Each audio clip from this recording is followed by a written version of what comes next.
De relatoria do eminente ministro Luiz Fux, chamo a julgamento o recurso extraordinário com agravo 664335, que procede de Santa Catarina.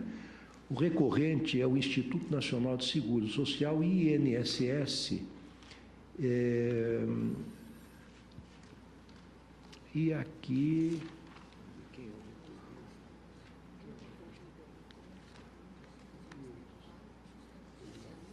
Tá bem.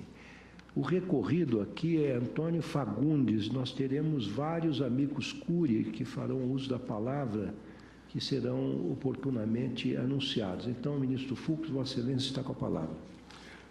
Senhor presidente, egrégio do Tribunal Pleno, senhor ilustre representante do Ministério Público, senhores advogados, juízes, colegas presentes. Senhor presidente, eu apenas por uma questão de metodologia, como já temos adotado, talvez nesse caso, desavisadamente, eu tenha admitido um número até que não é muito... É muito expressivo em termos de amiticúria, mas, de qualquer maneira, vamos adotar aquela metodologia de dobrar o prazo e dividir. Sim. Então, cada um pode ter, eventualmente, até 5 minutos para falar, mas não pode passar disso, da meia hora regimental. Perfeito. Tá bem? Perfeito. Só eu acho que isso é suficiente, porque, na verdade... Quando eu faço audiência pública, eu não aceito amicus curiae, mas sem audiência pública, aceito, mas aqui acabaram entrando inúmeros amici curiae. Então, dobrado o prazo dividido entre eles, está ótimo, não tem problema. Pois não. Então, esse é o critério que Sua Excelência, o relator, está sugerindo. Eu creio que não há nenhuma divergência por parte do plenário. Então, enquanto Sua Excelência faz o relatório, nós aguardamos, então, que os amici curiae façam a distribuição do tempo entre si. Vossa Excelência está com a palavra. Senhor presidente, originariamente trata-se de um ARI que foi convertido para recurso extraordinário com o objetivo de reformar a decisão de folhas 397 e 398, que negou provimento, que deu provimento à apelação pela primeira turma recursal da Seção Judiciária do Estado de Santa Catarina, assim fundamentado. Então, aqui eu gostaria apenas só de sintetizar, porque nós vamos ter tantas sustentações orais que acredito que até que as sustentações terminem, os colegas já chegaram. A essência do debate aqui é basicamente gravitante em torno de concessão ou não de aposentadoria especial para o trabalhador que exerce as suas funções em ambiente insalubre, sendo certo que há equipamentos de proteção especial e que, exatamente por isso, uma das teses é que esses equipamentos inibem a obtenção dessa aposentadoria com esse tempo especial, já que o equipamento protege, segundo o poder público, não haveria razão de ser dessa aposentadoria especial.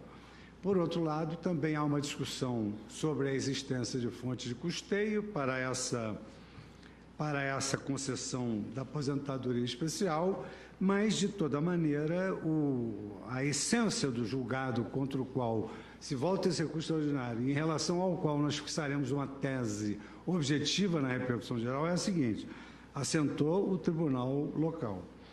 O uso de equipamento de proteção individual, ainda que elimine a insalubridade, no caso de exposição a ruído, não descaracteriza tempo de serviço especial prestado.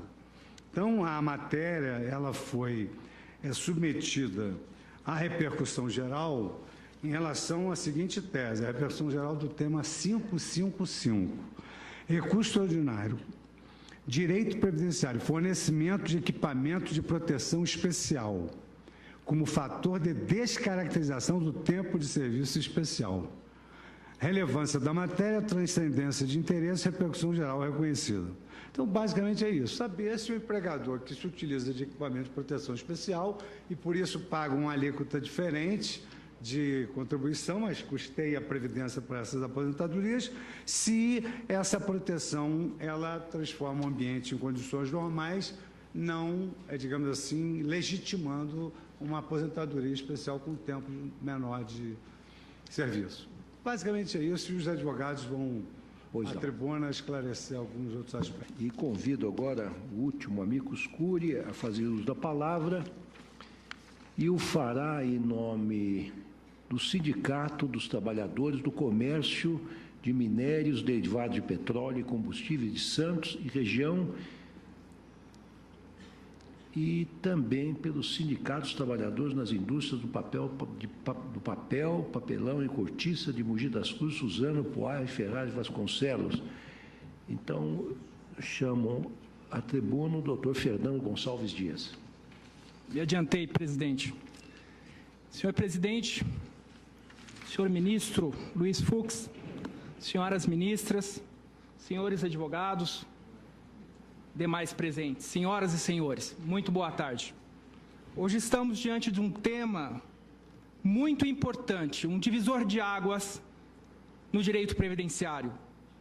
Vossas Excelências, cada um de Vossas Excelências hoje estão atuando também como constituinte derivado, porque poderá fazer uma modificação na previdência, no artigo 201, parágrafo 1º, a depender do julgamento que for dado a esse caso. Antes de começar minha fala, gostaria de fazer uma pergunta. Estava sentado e olhando aqui para esse ambiente que há 2 anos ficou na mídia, e Vossas Excelências hoje são mais conhecidos de que atletas, né, que estão sempre na mídia, e me lembrei do caso do mensalão. E eu gostaria de fazer uma pergunta e não precisa responder, para o Procurador-Geral. Existia o mensalão? Olha só, essa pergunta, se eu direcioná-la para o Procurador-Geral, ele vai responder que sim, e eu também vou responder que sim. Vossas Excelências já decidiram. Se eu for lá na Papuda, no endereço dos réus, e perguntar para eles, eles vão responder que não, como tem feito veementemente. Pois bem, a questão do EPI, perguntar para o réu, que é o empresário, você forneceu um equipamento de proteção individual para o seu trabalhador? O seu ambiente é sadio? Qual que é a resposta que os senhores, Vossas Excelências, acham que será respondida? Eu, enquanto empresário, não sou. Se eu fosse, confesso, responderia que sim, que forneci e que é eficaz.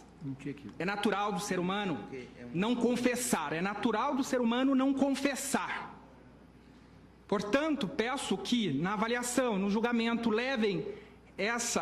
lembrem-se dessa pergunta. O EPI existe sim. Tem EPI eficaz? Sim, claro. Quais EPIs são eficazes? Todos. Todos que são vendidos no mercado são eficazes, porque eles são aprovados pelo Ministério do Trabalho. Não se pode vender equipamento de proteção individual sem o certificado. É a mesma coisa de comprar um capacete, um motociclista comprar um capacete que não é aprovado pelo Inmetro. Ok? A pergunta, e quem poderá nos responder, e com certeza no silêncio, na hora de proferir o seu voto, vai refletir bastante sobre o assunto, é a Vossa Excelência, a ministra Rosa, que conhece muito bem da matéria trabalhista, não que Vossas Excelências também não conheçam, mas ela já fez parte da magistratura trabalhista, correto, ministra? Lá no direito do trabalho, é necessário o empregador fazer a prova de que o EPI, de que forneceu o equipamento de proteção individual, de que fiscalizou, de que treinou o seu empregado, de que fez as trocas periódicas e de que fez a higienização. Aqui, quero o INSS tão somente elidir, afastar, jogar na lata de lixo o artigo 201, parágrafo 1º, que diz que aquele segurado que trabalhar em condições diferenciadas, em ambiente hostil, fará jus a uma contagem diferenciada, o que é justo. O INSS pergunta, através de um formulário por ele mesmo padronizado, o seguinte: empresa, você forneceu equipamento de proteção individual? Resposta: sim. Esse equipamento é eficaz? Resposta: sim.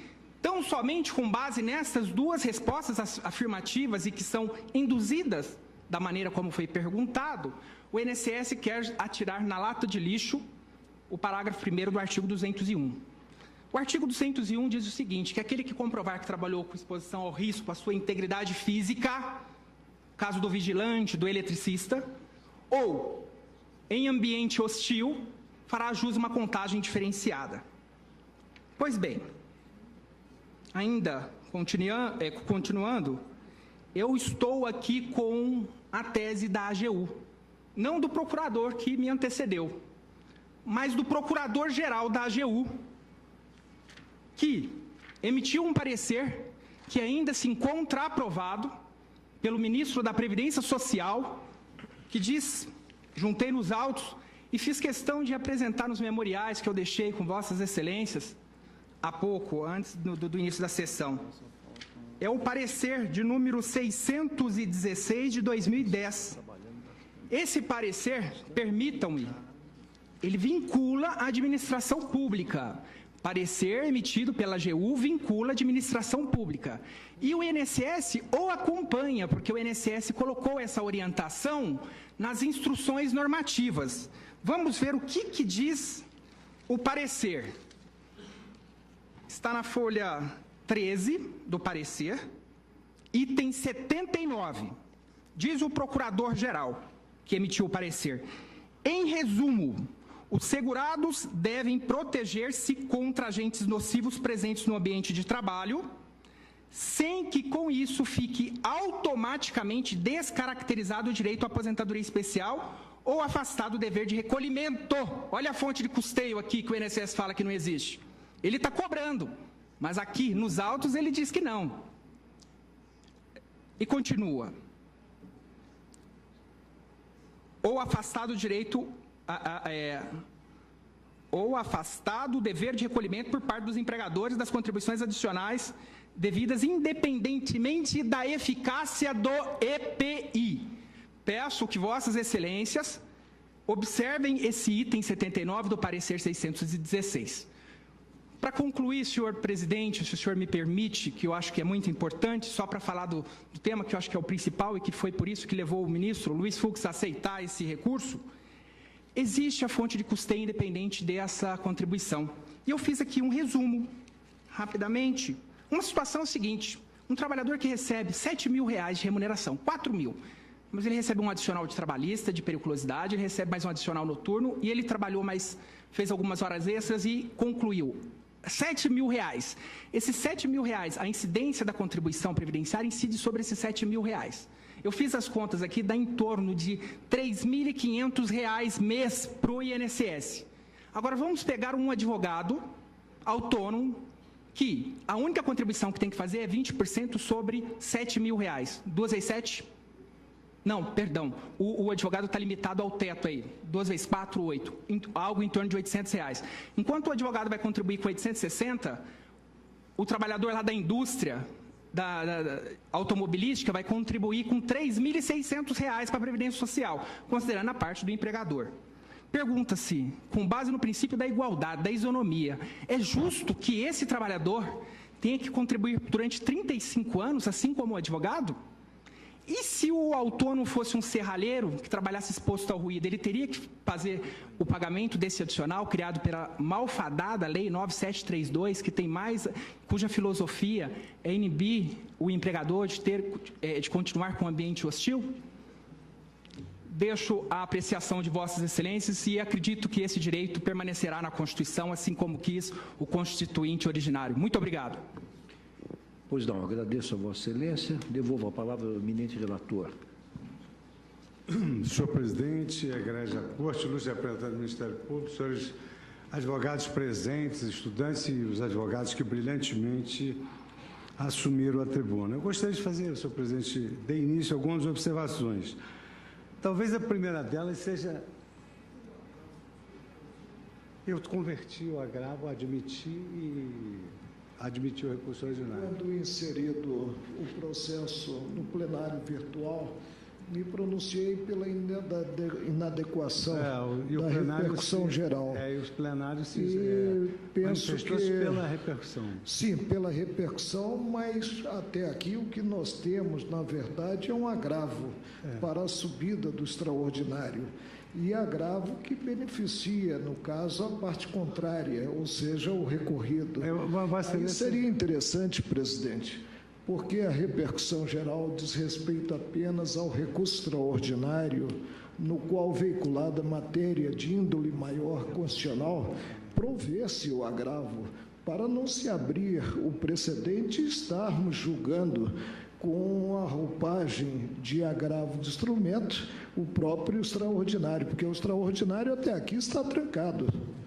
Senhor presidente, tem sido rotina usual aqui no tribunal, e basta abrir aqui o sistema para verificar se vários ares são afetados, porque hoje já sobem junto com o próprio processo. Ministro, é a organicidade do direito, porque processo, e Vossa Excelência é mestre, é mestre em processo, é segurança para as partes. De toda maneira, senhor presidente, eu aqui abordo a densidade constitucional, aliás, foi só sobre a Constituição que se abordou aqui, nas sustentações orais, o que torna efetivamente esse recurso admissível, porque há matéria constitucional. E a forciori o plenário virtual admitiu que essa matéria constitucional suscitada era de relevância e tinha repercussão geral. E foi por isso que eu trouxe o processo. E como vimos aqui na tribuna... eu não tenho a menor dúvida quanto ao tema de fundo do extraordinário, mas o que há até aqui é um pronunciamento do presidente da turma recursal no sentido da negativa do extraordinário. Podemos, sem prover o agravo, julgar esse extraordinário? A meu ver, não. Senhor presidente, eu não traria, não fosse uma tradição da casa, mas não tem o menor problema de agora, nesse exato momento, me submeter ao provimento do agravo e julgar o recurso extraordinário. Eu acho que isso poderia perfeitamente ser feito agora, se o ministro vice-decano concordar. Vossa Excelência daria provimento. Eu acho que não há nenhuma divergência com relação a essa decisão de Vossa Excelência. Então, nós demos provimento ao agravo para que suba o RE e Vossa Excelência prossegue com a palavra para o voto de mérito. Sim, presidente. Sim, presidente. Mas o que eu penso é que nós devemos, de certa forma, homenagear o Instituto da Repercussão Geral, reservando de início e evitando que haja pronunciamento pela inadequação, reservando aos recursos extraordinários propriamente ditos, e não a agravos. Senhor presidente, eu tenho um ótimo... Não a área, sob pena de conduzirmos a matéria processual de cambulhada, o que não convém, decididamente não convém. Pois não. Presidente, eu tenho muito apreço pelas opiniões do ministro Marco Aurélio, convivo muito bem com adversidades e relembro que o Código, já no vetusto ordenamento, ele indicava que se o agravo de instrumento tivesse todas as peças necessárias à apreciação do recurso extraordinário, não tenho a menor dúvida quanto a isso, a convenção. O que eu estou dizendo, ministro, é que até aqui o jurisdicionado tem uma decisão negando seguimento ao extraordinário que impugna uma decisão que o beneficiou. Então, nós precisamos afastar do cenário jurídico essa decisão. E a forma de afastar é provendo o agravo. Pois não. Eu tenho a impressão que essa formalidade ou esse imperativo legal foi superado e o que importa, a meu ver, é que o devido processo legal foi atendido agora, houve o contraditório, a ampla defesa está assegurada, as partes se manifestaram. Se manifestaram muito, vários amiticores. Pois é, então eu acho que a matéria está bem debatida. E há também, presidente, uma preliminar em contra-razões, uma preliminar veiculando a falta de oportunidade do extraordinário e devemos regimentalmente apreciá-la. Pois não. Ministro Fux, como Vossa Excelência se pronuncia com relação a essa preliminar? Eu me pronuncio no sentido de que o recurso preenche todos os requisitos, é passível de conversão e de imediato julgamento, máximo quando o próprio plenário virtual entendeu do preenchimento dos requisitos de admissibilidade do recurso extraordinário, não tinha por que não ter sido admitido, tanto não tinha por que não ter sido admitido, que toda matéria tratada é constitucional. 2, o plenário entendeu que é uma matéria de extrema relevância. Entendo que o processo ele se rege pelo princípio da instrumentalidade, não é um fim em si mesmo. Estamos atingindo o resultado pretendido através de uma repercussão geral. De sorte que eu, data máxima, venha, nem tanto que devemos julgar o recurso. Está rejeitando a preliminar. Todos de acordo com isso? Então, não há mais divergência. Rejeitada a preliminar por unanimidade. Vossa Excelência